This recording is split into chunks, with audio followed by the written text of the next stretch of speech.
let's start this program with the Thursday Night Football. Oh, God, review. do we have to? Well, listen, I will handle it this way. Okay? That normally I come on. Thank you. I come on this program to talk about the aftermath of a game and how it leaves either one of the teams. Certainly, when one of the teams is left at 8-2, sitting atop the American Football Conference through 10 weeks of their season, like the Denver Broncos are, and I will always shoot you straight. Certainly, when I normally start a program with how a game leaves either one of the teams, but we have to start by how this game left us. Broken. Watching the game, we broken and staring into the abyss, asleep, looking for something stronger that might be filling our drinks. Oh yeah. And again, you know, I understand. I'm an NFL Network guy. I'm an NFL guy. I'm an NFL employee, but I always shoot you straight. And this game stunk. My goodness, both the Broncos and this game was so bad. How bad was it? The Broncos and the Raiders each had 10 first downs and 11 penalties. It's the second game since at least 1950, according to NFL Network research, in which both teams had more penalties than first downs. And, you know, again, when you see these stats, like at least since 1950, that's when the research folks just go, yeah, we're not doing this anymore. we're just not going to look further back. Like how far back? It's kind of made our point. I'm done. You know, here. When you're talking about, you know, Truman and Eisenhower realm. Yes. Well, how about it is an old gen stat. As I mentioned, just the second game, right, since 1950, in which both teams had more penalties than first downs. The only other game was when Seattle won at Tampa 13-10 in Week 6, 1976. And both of those teams were expansion teams that year, both 0-5 entering the game. That's how bad last night's action was. Jeez. And I thought calling the Denver Jet game in London was particularly taxing. Taxing. Thank you, sir. Well, it's certainly, since it's in London, which once upon a time taxed us without representation. Oh, hey. Al Michaels had to be sitting there. I would have loved to have heard what he was saying during the commercial breaks. I should reach out to him and just say, just give me a little sense of it, Al. Second quarter. Give me a little bit of it. Give me a little bit of it. Second quarter, he was going down memory lane. And I'm like, okay, Al, it's checked out of this Almanac. game. It's the only game in the Super Bowl era to end in regulation and featured two teams that each had at least 11 penalties, 7 punts, an interception, and a missed field goal. Oh, by the way, there was also a blocked punt. Yep. We had it all. There was also a 3rd and 1 that Sean Payton dialed up to give Cortland Sutton a shot to throw the football that got blown up. Pete Carroll watched, Kenny Pickett have to come on the field because Geno Smith was going in and out of the blue tent, staying in the game. He hurt his quad because the Broncos kept sacking him. Over and over again. Okay, I've gotten that out of my system. Well done. But at the end of the day, despite how wildly unsightly the Broncos offense looked against a Raiders defense that was beyond resurgent in a game in which, Max Crosby didn't show up that much in the stat column. I think he had more holding penalties drawn and pre-snap penalties created than he had quarterback rushes last night. But the Raiders defense showed up angry, and the Broncos offense showed up as they have shown up for most of the year, asleep. And the fourth quarter magic, just like the game in London that I called against the Jets, didn't really show up. There wasn't points of Palooza. There was another after another after another mystifyingly ineffective, poorly executed offensive set after another by Bo Nix and the rest of this offense. But that block punt did give them quality enough field position from which to go 3 and out and kick the go-ahead field goal.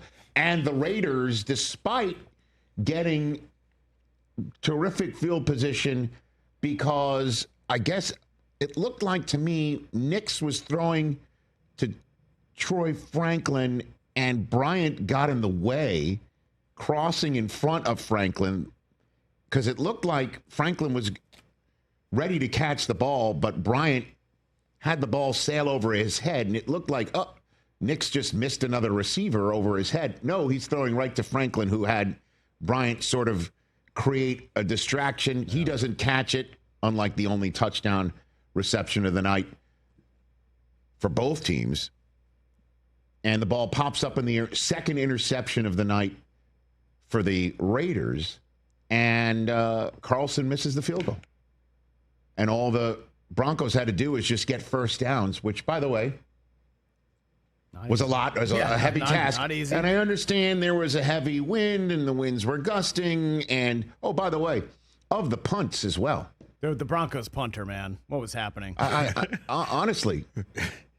You see the shot when the special teams coach just looked at him on the sideline? You're just like, what was that? You know how many times, again, Jeff Passan's coming on in hour number 2, the number of times we're like, I've never seen that before in the World Series in a good way. Oh, yeah. The opposite of the number of times, I've never seen that before in the bad way last night. He almost kicked it off the bottom of his foot at one time. They had it was like, how? I was like, did he get chosen to punt because the regular guy was out? No. I thought like McAfee pulled him out of the crowd and offered him $500,000 to punt. Like that those kids like are the actually backup good for goalie the thing. Except those kids. I've seen a lot of those kids split the upright. I know Pat will probably tell you along with his bank account.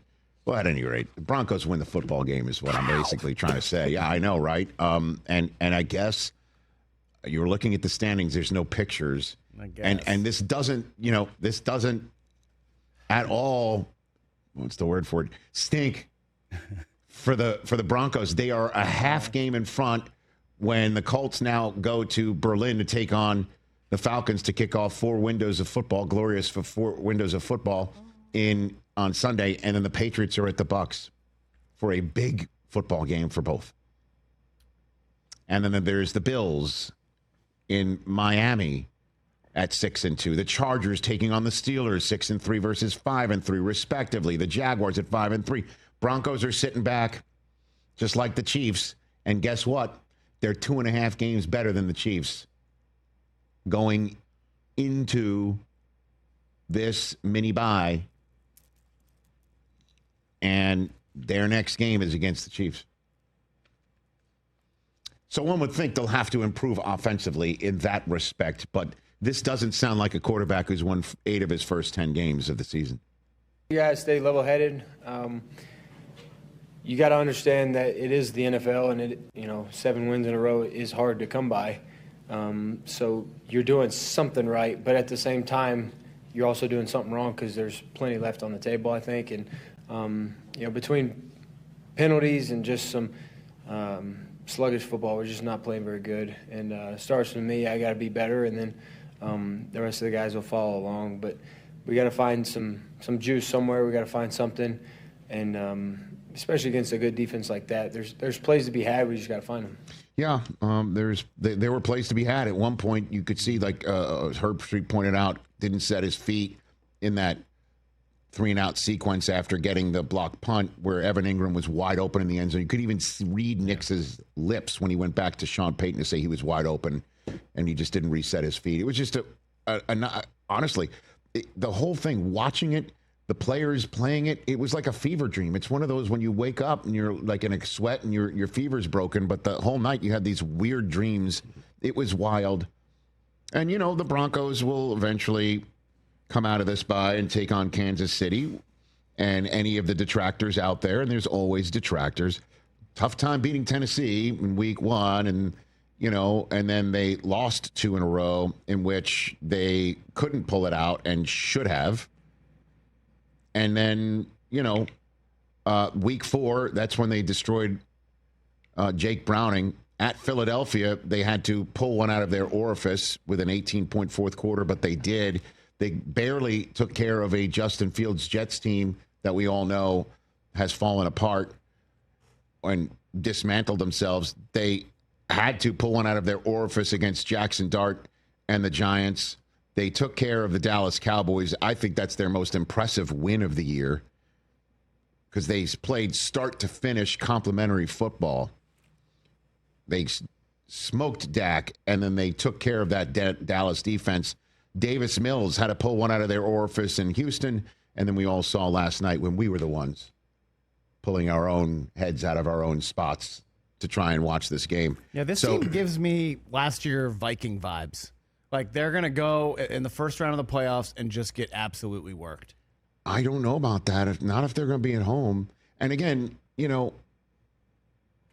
at some point, they're going to, I think, show up more like the Dallas game than they have over the last few weeks. But you are 100% right for saying what you're saying. It's a tough watch. But you are what you are. What they are is 8-2. That's the other thing. That's right? it, man. It's hard to win 7 games in a row. Like That's what Bo Nix got just a said. point. Yes, he does. You don't get extra points for style, right? This isn't gymnastics or diving. You got to win.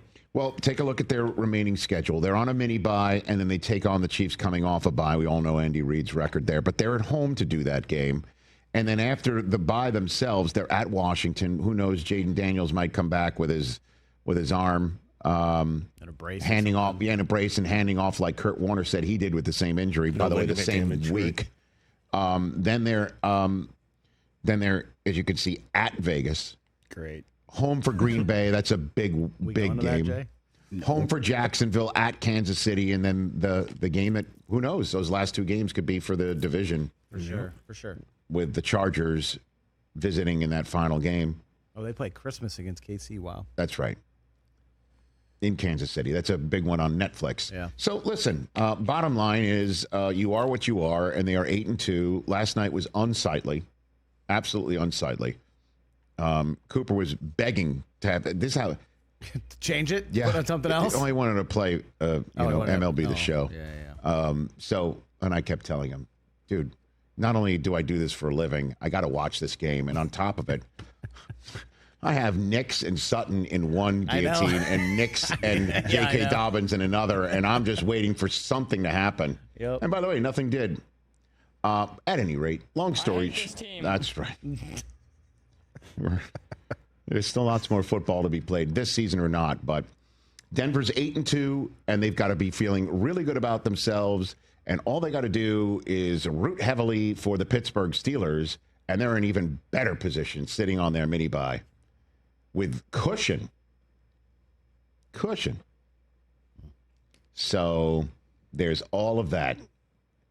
But the West is still wide open. The Chiefs have 2 against Denver, and we shall see. But the bottom line is they're going to play their first game against Denver, 2 back in the loss, 3 back in the win, which is what you want when you're the Denver Broncos. And this is exactly what they would have signed for in the middle of the season when the bandwagon was completely full and filling up to the point where they were selling seats to future bandwagons to get some people off the flight. And at the time, if you had told Sean Payton, you get out of week 10, sit on a mini bye at 8-2, and the Chiefs are 5-4, sign it up. Then you'd show him the pictures from last night, and he'd go, I'll fix it. Because that's him. Hey, you made it all the way to the end. Thanks for that. Check us out every single day streaming live on Disney Plus and the ESPN app 12 to 3 Eastern.